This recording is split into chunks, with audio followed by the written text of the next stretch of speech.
Hello everybody. आज हम बात करने वाले हैं हार्ट के पंप फंक्शन के बारे में। हार्ट का इकोकार्डियोग्राफी जब हम करते हैं तो सबसे इंपॉर्टेंट पैरामीटर जो हम असेस करते हैं वो हार्ट का इजेक्शन फ्रैक्शन यानी पंप फंक्शन होता है। उसमें बेसिकली एक नंबर दिया जाता है कि पंप फंक्शन कितना परसेंट हो रहा है।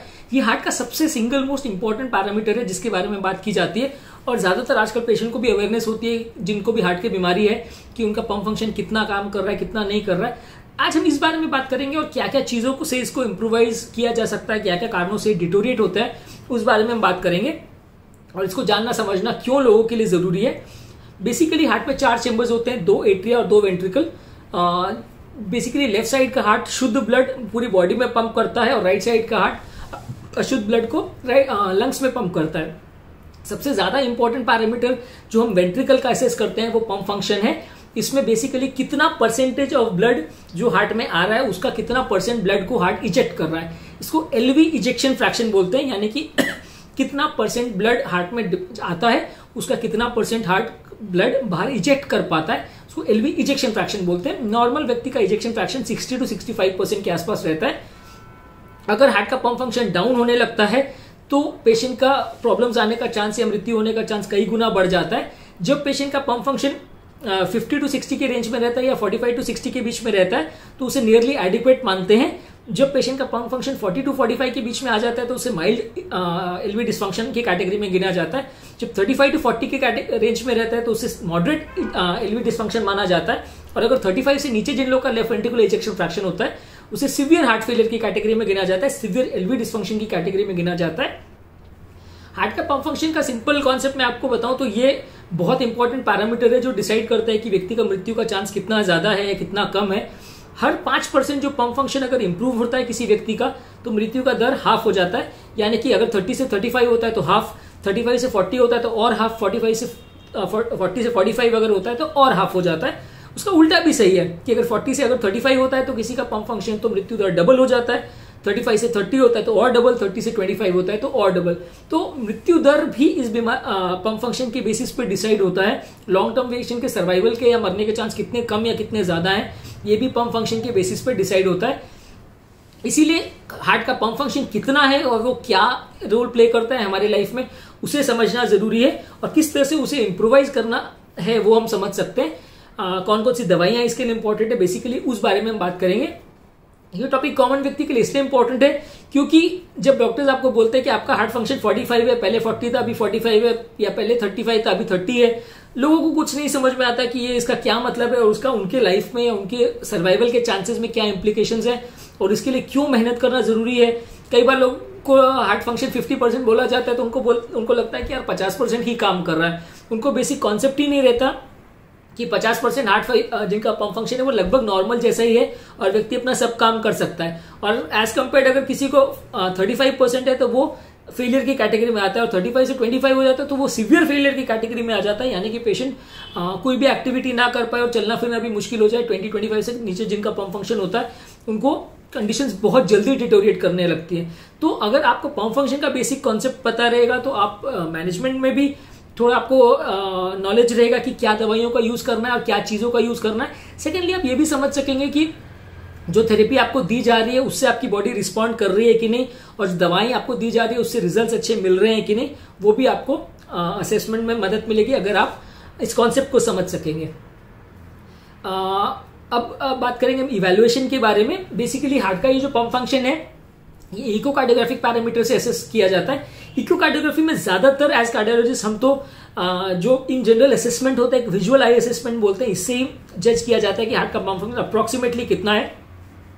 अलग अलग कार्डियोलॉजिस्ट और अलग अलग इकोकार्डियोग्राफर्स उसको थोड़ा बहुत 2-5% का वेरिएशन कर सकते हैं क्योंकि एलवी इजेक्शन फ्रैक्शन का जो वैल्यू है कोई मशीन से निकल के नहीं आती, ज्यादातर ये आई बॉल या विजुअल असेसमेंट पर ही बेस्ड होता है। और अलग अलग कार्डियोलॉजिस्ट या इकोकार्डियोग्राफी की रीडिंग्स में थोड़ा डिफरेंस आ सकता है, 2-5% का वेरिएशन क्रिएट हो सकता है, वो नॉर्मल बात है। कुछ स्पेसिफिक टेक्निक्स होती है जिससे हार्ट का इजेक्शन फ्रैक्शन को और अच्छे से कैलकुलेट किया जा सकता है, जैसे सिम्पसन मेथड्स वगैरह है, मल्टीपल डिस्क्रीट मेथड्स है, ये सब मेथड से यूज किया जा सकता है। इसमें इजेक्शन फ्रैक्शन कुछ सर्कमस्टेंस में थोड़ी बेटर रीडिंग आती है पर ज्यादातर इकोकार्डियोग्राफी जो भी इको करते हैं वो विजुअल असेसमेंट के बेसिस पे ही इजेक्शन फ्रैक्शन को असेसमेंट करते हैं। इजेक्शन फ्रैक्शन बहुत सारे फैक्टर्स से असेस होता है। सेम पर्सन का इजेक्शन फ्रैक्शन 2-4 दिन के अंदर भी वेरिएशन या अलग अलग उस पेशेंट्स में अलग अलग मिल सकता है। ऐसा इसलिए नहीं है कि 2-4-5 दिन में पंप फंक्शन इंप्रूव हो रहा है या डिटोरिएट हो रहा है। एक्चुअल में इजेक्शन फ्रैक्शन जो है वो कई पैरामीटर्स से अफेक्ट होता है। बॉडी का वॉल्यूम स्टेटस कैसा है, बॉडी हाइड्रेटेड है, डिहाइड्रेटेड है, कोई बॉडी में इन्फेक्शन वगैरह तो नहीं है, कोई बॉडी में कोई स्ट्रेसर पैरामीटर्स तो नहीं है, हृदय की गति कम ज्यादा तो नहीं है। तो ऐसे बहुत सारे पैरामीटर्स जो है इकोकार्डियोग्राफिक असेसमेंट को अफेक्ट करते हैं। और इसी में सेम ऑपरेटर भी अगर अलग अलग दिन में पेशेंट का इको करेगा तो उसकी रीडिंग्स में सिग्निफिकेंट डिफरेंस मिल सकता है। ऐसा जरूरी नहीं है कि पेशेंट का उसमें एक्चुअल में पंप फंक्शन में उतना वेरिएशन आया, कई बार दूसरे पैरामीटर्स की वजह से भी थोड़ा बहुत वेरिएशन देख सकते हैं। इसके अलावा इको के अलावा इजेक्शन फ्रैक्शन असेसमेंट करने के लिए कार्डियक एमआरआई और एलवी एंजियो, ये 2 टेक्निक्स भी है, पर ज्यादातर 90 to 95% ऑफ द टाइम्स हम इको को ही यूज करते हैं इजेक्शन फ्रैक्शन के असेसमेंट में। एंजियो और एमआरआई यूजली थोड़े से इन्वेजिव हैं, तो इसलिए कंपेरेटिवली इसको कम यूज किया जाता है। इसमें कॉन्ट्रास्ट वगैरह इन्वॉल्व होता है, तो उससे थोड़ा बॉडी और हार्ट को नुकसान भी हो सकता है। इको कंपेरेटिवली नॉन इन्वेजिव है, काफी एक्यूरेट मेथड है और इसमें पेशेंट को कोई नुकसान नहीं होता, तो इसलिए सबसे ज्यादा पेशेंट्स में इको को ही यूज किया जाता है। हार्ट की ये सोनोग्राफी है, तो इसलिए पेशेंट को कोई साइड इफेक्ट्स या रेडिएशंस नहीं होते हैं। ज्यादातर हम जो एडवांस मेथड्स जैसे सिम्पसन रूल्स वगैरह ये सब को मैंने जो डिस्कस किया, इसमें रीडिंग्स कई बार बहुत वेरिएशंस भी आने लगते हैं और जो विजुअल जजमेंट है आपका इजेक्शन फ्रैक्शन का, उसमें से कई बार ये मेथड्स को हम जो यूज करते हैं तो काफी वेरिएशंस या काफी एरर्स भी आते हैं। तो इसलिए ज्यादातर हम आईबॉल असेसमेंट या विजुअल असेसमेंट पर ही ज्यादा रिलाई करते हैं। कभी कभी कुछ स्पेसिफिक केसेस में हम दूसरे मेथड्स को यूज कर सकते हैं एज एन एड ऑन, पर ज्यादा रिलायबिलिटी, ज्यादातर एक्सपीरियंस अगर इको कार्डियोग्राफर हो तो इको असेसमेंट या विजुअल असेसमेंट की ही सबसे ज्यादा वैल्यू होती है। अब हम बात करेंगे राइट वेंट्रिकल यानी राइट साइड के हार्ट का इजेक्शन फ्रैक्शन का। यूजली राइट साइड का हार्ट बहुत ज्यादा पैरामीटर्स से अफेक्टेड होता है और बॉडी का वॉल्यूम स्टेटस वगैरह कैसा है, राइट साइड की कॉन्ट्रैक्टिलिटी कितनी है, राइट साइड के प्रेशर वगैरह कैसे हैं, बीपी कैसा है, वॉल्यूम स्टेटस, सब चीजों से हार्ट रेट, ये सब फैक्टर्स कई बार राइट साइड के इजेक्शन फ्रैक्शन को के इकोकार्डियोग्राफिक असेसमेंट को ज्यादा मॉडिफाई करते हैं। और as compared right ventricular ejection fraction assess करना और भी मुश्किल है, क्योंकि राइट वेंट्रिकल कंपेरेटिवली थोड़ा सा स्ट्रेट या गोला जैसा स्ट्रक्चर नहीं है, थोड़ा इलोंगेटेड या खिंचा हुआ स्ट्रक्चर है। तो उसमें सिंपल टेक्निक से जो आईबॉल असेसमेंट से कई बार इजेक्शन फ्रैक्शन को असेसमेंट करना उतना इजी नहीं होता, गलत वैल्यूज आने का चांस ज्यादा रहता है। तो ऐसे केसेस में एक टैप्से करके टेक्निक होती है जिसमें राइट वेंट्रिकल का जो वॉल है यानी दीवार है उसका सिस्टोल में कितना मूवमेंट हो रहा है उसको हम असेसमेंट करते हैं, जिसको टैप्से टेक्निक बोलते हैं। इससे हम काफी पेशेंट्स में असेस करते हैं कि पंप फंक्शन राइट साइड का कैसा है। अगर टैप्से की वैल्यू 17 से कम आ रही है तो उसको हार्ट फेलियर की कैटेगरी में गिना जाता है। 17 से ज्यादा आती हुई है तो इसका मतलब वो हार्ट राइट साइड का मूवमेंट कंपेरेटिवली ठीक है, उतना खराब नहीं है। लेफ्ट साइड के कंपैरिजन में राइट साइड का ejection fraction assessment echo wise थोड़ा सा टफर होता है। इसमें रिजल्ट्स उतने रिलायबल नहीं होते और डे टू डे वेरिएशंस भी इसमें कंपैरेटिवली ज्यादा आते हैं। ज्यादातर किसी भी पेशेंट को अगर राइट साइड का डिस्फंक्शन हो तो कंपैरेटिवली मैनेज करना भी उसको थोड़ा सा टफ पड़ता है, क्योंकि एंजियोग्राफी और एमआरआई वगैरह में दोनों में इजेक्शन फ्रैक्शन असेसमेंट में कॉन्ट्रास्ट यूज होता है। तो सीवियर हार्ट फेलियर वाले केसेस में दोनों ही चीजें मना होती है और ये कॉन्ट्रास्ट से हार्ट को और किडनी को लोड पड़ सकता है। इसलिए एंजियोग्राफी और एमआरआई वाले टेस्ट ये सब तरह के पेशेंट जिनको ऑलरेडी हार्ट फेलियर है या किडनी का डैमेज है उसमें कम यूज करना चाहिए, इको पे ही ज्यादा रिलाई करना चाहिए, क्योंकि वो बार बार रिपीट भी किया जा सकता है और कोई सिग्निफिकेंट इसमें साइड इफेक्ट्स नहीं होते। अब हम बात करेंगे सिम्टम्स लो इजेक्शन फ्रैक्शन की। जो हार्ट फेलियर के सिम्टम्स हैं वो बेसिकली हार्ट फेलियर का मतलब ही ये है कि इजेक्शन फ्रैक्शन अगर कम हो रहा है तो उसे हार्ट फेलियर बोलते हैं। ऐसे पेशेंट्स में अगर किसी का पंप फंक्शन लो है तो उसको चलने में सांस फूलना, चलने में छाती में दर्द होना, चलने में धड़कन बढ़ जाना, एफर्ट टॉलरेंस कम होना, सुस्ती ज्यादा लगना, इस तरह के फीचर्स ज्यादातर जो हार्ट फेलियर के फीचर्स होते हैं वो सारे ही लो इजेक्शन वाले फ्रैक्शन वाले पेशेंट्स में देखने को मिलते हैं। कई बार ऐसे लोग को गले की नस का फूल जाना, पेट फूल जाना या पाँव में पानी भर जाना ये भी देखने को मिलता है। ये ज्यादातर एडवांस हार्ट फेलियर में देखने को मिलता है। साइंस में भी यही सब चीजों को हम देखते हैं, जैसे कि गले की नस फूल गई है, पाँव में सूजन है या पेट का गर्त बढ़ गया है, या जब हम लिवर को पैल्पेट करते हैं तो उसका साइज, या स्प्लीन को पैल्पेट करते हैं तो उसका साइज बढ़ जाता है। तो ये हार्ट फेलियर के साइंस होते हैं और इसमें डॉक्टर का हार्ट का साइज बढ़ गया है और हार्ट पे गैलप रिदम्स आती हैं, इस चीजों को हार्ट फेलियर में असेसमेंट किया जा सकता है।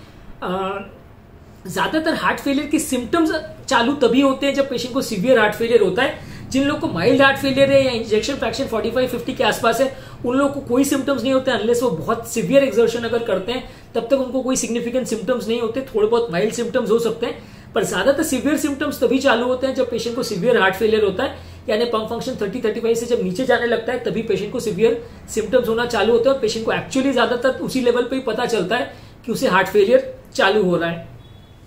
अगर किसी को लो इजेक्शन फ्रैक्शन है तो वैसे पेशेंट में हार्ट फेलियर में पंप फंक्शन सुधारने की दवा तो उनको देना जरूरी है ही है, और साथ में कुछ डिवाइस थेरेपीज भी आते हैं जो पंप फंक्शन सुधारने के लिए और हार्ट फेलियर में व्यक्ति की जान जाने के को बचाने के लिए इसको यूज किया जाता है। उस बारे में हम आगे बात करेंगे। वो चीजें पंप फंक्शन के बेसिस पे उनको यूज या असेसमेंट, पंप फंक्शन के असेसमेंट के बेसिस पे उनको यूज करना या नहीं करना ये डिसाइड किया जाता है। एक और कॉन्सेप्ट है जिसे heart failure with preserve ejection fraction बोलते हैं, यानी ये ऐसे पेशेंट हैं जिनको हार्ट फेलियर के सारे सिम्टम्स और साइंस होते हैं, लेकिन इको में आप जब भी असेस करेंगे तो हार्ट का पंप फंक्शन आपको बढ़िया मिलेगा, यानी 45-50% से आपको इको में पंप फंक्शन बढ़िया मिलेगा। लेकिन पेशेंट को हार्ट फेलियर के सारे सिम्टम्स है और हार्ट फेलियर का ट्रीटमेंट करने से पेशेंट को रिस्पॉन्स भी आता है। इसको heart failure with preserve ejection fraction बोलते हैं या heart failure with normal ejection fraction बोलते हैं। इस तरह के पेशेंट में भी लॉन्ग टर्म अगर ट्रीटमेंट ना किया जाए तो मृत्यु दर लगभग वैसा ही है जैसा कि heart failure with reduce ejection fraction वाले केसेस में होता है, और इसको भी अप्रोप्रिएटली डायग्नोज करना जरूरी है।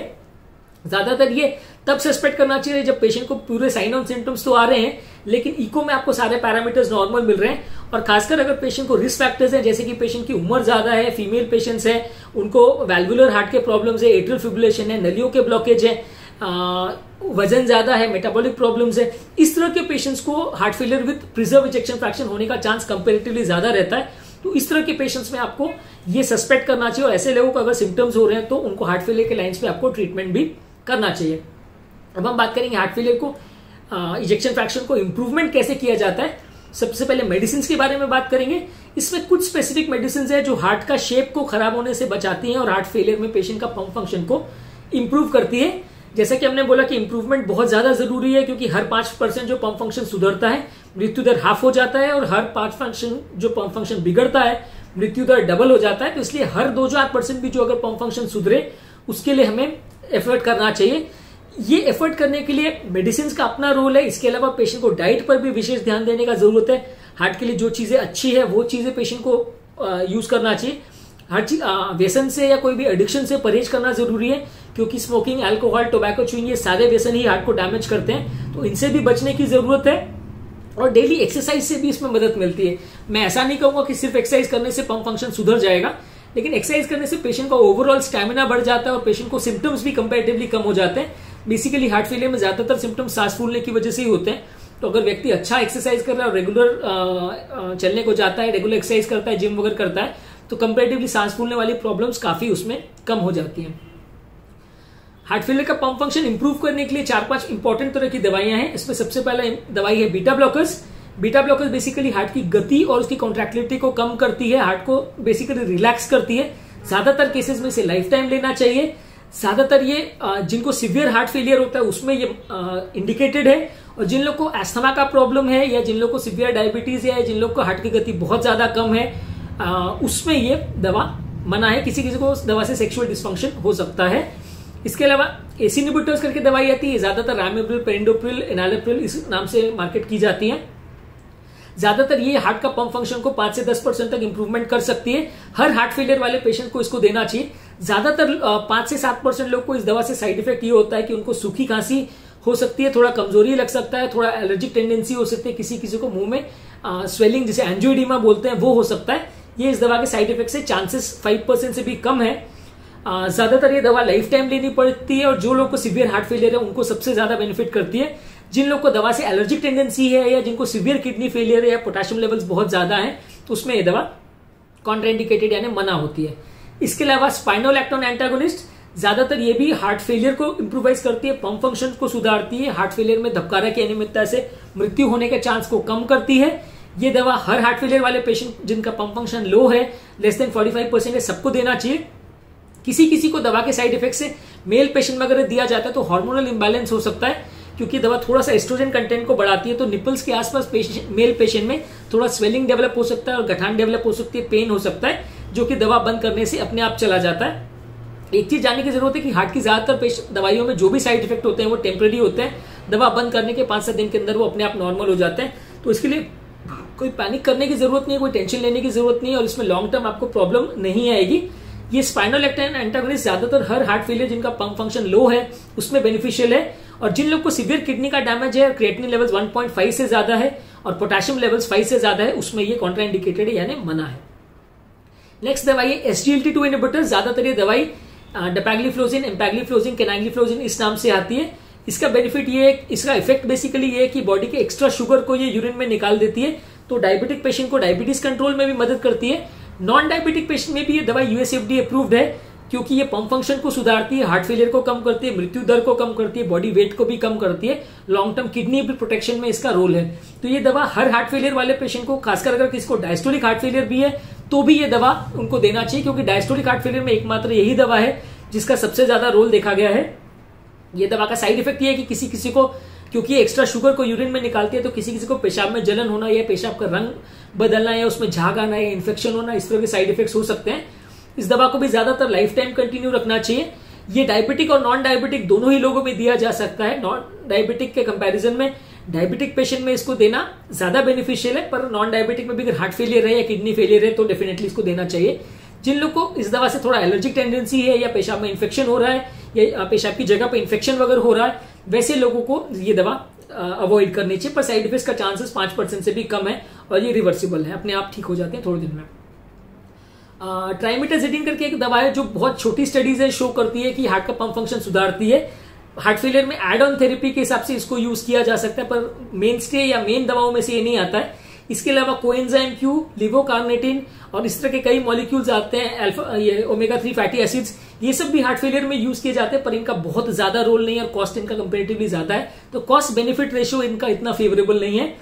खून पतला करने की दवा ज्यादातर पेशेंट्स को दिया जाता है क्योंकि काफी पेशेंट्स को हार्ट की नलियों का ब्लॉकेज भी होता है, तो उसमें थोड़ा सा उनको बेनिफिट मिलता है। कोलेस्ट्रॉल कम करने की दवा स्टैटिन्स भी ज्यादातर लोग को दिया जाता है, पर इन दोनों दवाइयों का ज्यादातर जिनको नलियों का ब्लॉकेज है उन्हीं पेशेंट्स में ज्यादा बेनिफिट है। जिनको वाल्व से रिलेटेड या इन्फेक्शन से रिलेटेड हार्ट का डैमेज हुआ है, मायोकार्डाइटिस रिलेटेड हार्ट का डैमेज हुआ है, उसमें इनका ज्यादा रोल नहीं है। वहां पे बाकी ऊपर की 4-5 दवाइयां जो हमने बात की उनका ज्यादा रोल है। खून पतला करने दवा और कोलेस्ट्रॉल वाली दवा का उन केसेस में ज्यादा रोल नहीं है। ज्यादातर इन दवाओं के साइड इफेक्ट्स टेम्पररी होते हैं और दवा बंद करते ही चले जाते हैं। जिन लोगों का बीपी बहुत ज्यादा लो होता है उसमें इन दवा को थोड़ा सा अवॉइड करना चाहिए, क्योंकि इनमें से ज्यादातर दवाइयां थोड़ा सा बीपी को कम करती हैं। तो बॉर्डरलाइन ब्लड प्रेशर जिनका है उसमें थोड़ा बीपी इंप्रूव होने का वेट करना चाहिए और उनको थोड़े लो डोज पे मेडिसिन को देना चाहिए। इन दवाइयों के साथ रूल ये है कि इसको मैक्सिमम टॉलरेटेड डोज पे दिया जाता है, यानी जितना ज्यादा डोज दो उतना पेशेंट को बेनिफिट होता है। ऑब्वियसली ज्यादा डोज देने पर साइड इफेक्ट्स का रिस्क भी थोड़ा बढ़ जाता है, लेकिन इन दवाओं का रूल यही है कि जितना डोज मैक्सिमम पेशेंट टॉलरेट करे उतने डोज पे पेशेंट को दवा देना चाहिए। और दवाइयों को अगर पेशेंट टॉलरेट कर रहा है तो हर फॉलोअप में पेशेंट को डोज बढ़ाते जाना चाहिए, ताकि एक जो लेवल हमें अचीव करना है मैक्सिमम, जो ट्रायल डेटा में जिसके लिए अवेलेबल है वो लेवल तक हम पहुंच जाए। और एक बार वो लेवल पेशेंट पहुंच जाए तो वो लेवल पर उसको कंटिन्यू रखना चाहिए जब तक पेशेंट को कोई साइड इफेक्ट सिग्निफिकेंट ना हो। अगर साइड इफेक्ट्स होते हैं तो फिर डोज को कम भी करना पड़ता है। ये जो left ventricular ejection fraction improvement करने की मेडिसिन है, ये ज्यादातर लेफ्ट वेंट्रिकुलर फेलियर में ज्यादा इनका अच्छा रोल है। राइट वेंट्रिकुलर फेलियर को मैनेज करना भी थोड़ा सा मुश्किल होता है और दवा से कंपैरेटिवली उतने अच्छे रिजल्ट्स नहीं मिलते। राइट वेंट्रिकुलर फेलियर में अगर किसी को लंग्स की बीमारी की वजह से अगर राइट वेंट्रिकुलर फेलियर हो रहा है तो वैसे पेशेंट्स में पल्मोनरी आर्टरी प्रेशर को रिड्यूस करने की दवाई भी लोग देते हैं, पर सेकेंडरी हाइपरटेंशन में यानी सेकेंडरी पल्मोनरी हाइपरटेंशन के केस में इनका बहुत ज्यादा रोल नहीं है। दिया जा सकता है, कॉन्ट्राइंडिकेटेड या मना नहीं है, लेकिन बहुत फायदा भी नहीं करती है। अब हम बात करेंगे सर्जिकल प्रोसीजर्स के लिए, यानी कि एंजियोप्लास्टी या ऑपरेशनल प्रोसीजर्स इंटरवेंशंस के बारे में। ज्यादातर अगर किसी लोग का पंप फंक्शन लो है और उनको नलियों का ब्लॉकेज है तो वैसे पेशेंट्स में एंजियोप्लास्टी या बाईपास करना चाहिए। अगर हम सारी नलियों को एंजियोप्लास्टी या बाईपास के द्वारा खोल देते हैं तो पंप फंक्शन इंप्रूवमेंट में लगभग 10 से 15% का बेनिफिट पेशेंट को मिल सकता है। हर पेशेंट में सेम बेनिफिट होगा ऐसा जरूरी नहीं है। जिन लोग की हार्ट का टिश्यू जिंदा है यानी वायबल है उन लोगों में फायदा होने का चांसेस ज्यादा है। ये टिश्यू जिंदा है या मर गया उसको असेसमेंट करने के लिए बहुत सारे टेक्निक्स हैं। ज्यादातर पेशेंट्स को हम ईसीजी, इको या एंजियोग्राफी क्राइटेरिया पे जज कर सकते हैं। सबसे बेस्ट टेक्निक इसके लिए हार्ट का एमआरआई स्कैनिंग है, जिसमें हम हार्ट का टिश्यू जिंदा है या मर गया उसको असेसमेंट कर सकते हैं। स्ट्रेस थेलियम या स्ट्रेस पेट के माध्यम से भी ये न्यूक्लियर कार्डियोलॉजी की टेक्निक्स है, जिसके द्वारा भी हम हार्ट का पंप फंक्शन इंप्रूवमेंट होने के कितने चांसेस है उसको प्रेडिक्ट कर सकते हैं, और हार्ट का टिश्यू वायबल है या डेड हो चुका है उसको असेसमेंट कर सकते हैं। जिन लोगों में एरिया वायबल है या जिंदा है वहां पे एंजियोप्लास्टी और बाईपास के रिजल्ट ज्यादा अच्छे मिलेंगे, जहां वायबल नहीं है वहां कंपेरेटिव रिजल्ट उतने अच्छे नहीं मिलेंगे। और ज्यादातर वैसे पेशेंट में एंजियोप्लास्टी बाईपास करने का पेशेंट को कई बार कुछ फायदा नहीं भी होता, ऐसा भी हो सकता है। जिन लोग का इजेक्शन फ्रैक्शन बहुत ज्यादा लो है उसमें कई बार सर्जिकल रिस्क भी बढ़ जाता है, तो ऐसे केस में कई बार हम स्टेबलाइज करने के बाद एंजियोप्लास्टी या बाईपास करते हैं। वैसे पेशेंट में बहुत फेलियर की हालत में जब पेशेंट हो तो तुरंत एंजियोप्लास्टी बाईपास करने से कई बार पेशेंट को नुकसान भी हो सकता है। लास्ट में हम बात करेंगे कि हार्ट फेलियर को इंप्रूवमेंट करने के लिए कोई डिवाइसेस आते हैं कि नहीं। यूजुअली पंप फंक्शन सुधारने के लिए कार्डियक रीसिंक्रोनाइजेशन थेरेपी करके सीआरटी डिवाइस आती है। ये बेसिकली 3 चेंबरों वाला 3 लीड्स वाला पेसमेकर डिवाइस है, जिसमें 2 लीड एक राइट साइड में राइट एट्रियम में यूज करते हैं और एक राइट वेंट्रिकल में। इसके अलावा एक इसमें तीसरा लीड भी आता है जो कि कोरोनरी साइनस के माध्यम से लेफ्ट वेंट्रिकल को पेस करता है। तो ये हार्ट में बेसिकली तीनों चेंबर्स को एक साथ पेस करता है। इसका बेसिकल एडवांटेज ये है कि हार्ट में जब हार्ट फेलियर हो जाता है तो और हार्ट डैमेज हो जाता है तो हार्ट के कंडक्शन टिश्यू जो है पूरे डैमेज हो जाते हैं, तो कंडक्शन फाइबर जो है प्रॉपरली पूरे हार्ट में एक साथ करंट नहीं पहुंचा पाते। तो इस वजह से क्या होता है कि क्योंकि हार्ट में 16 सेगमेंट होते हैं तो हर सेगमेंट एक साथ काम करे वैसा नहीं हो पाता। कभी कोई सेगमेंट काम करंट पहुंच गया तो वो काम करना चालू कर दिया, दूसरे में उस टाइम करंट नहीं पहुंचा तो वो काम नहीं कर पा रहा है। तो इसलिए हार्ट में सारे चेंबर्स के बीच में या सारे सेगमेंट्स के बीच में जो प्रॉपर तालमेल या सिंक्रोनी होनी चाहिए वो नहीं मेंटेन हो पाती।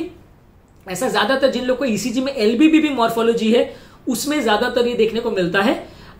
ऐसे लोगों को ही कार्डियक रीसिंक्रोनाइजेशन थेरेपी से सबसे ज्यादा बेनिफिट होता है। जिन लोग को ये एलबीबी मॉर्फोलॉजी ईसीजी में नहीं है उस तरह के पेशेंट्स में ये डिसिंक्रोनी माना जाता है कि ज्यादा नहीं है, और वैसे पेशेंट में सीआरटी थेरेपी से पंप फंक्शन इंप्रूवमेंट उतना नहीं मिलेगा। इनफैक्ट एलबीबी वाले पेशेंट में भी अगर हम सीआरटी यूज करते हैं तो मैक्सिमम 60 to 70% पेशेंट्स में ही सिग्निफिकेंट बेनिफिट मिलता है, 100% पेशेंट में बेनिफिट नहीं मिलता।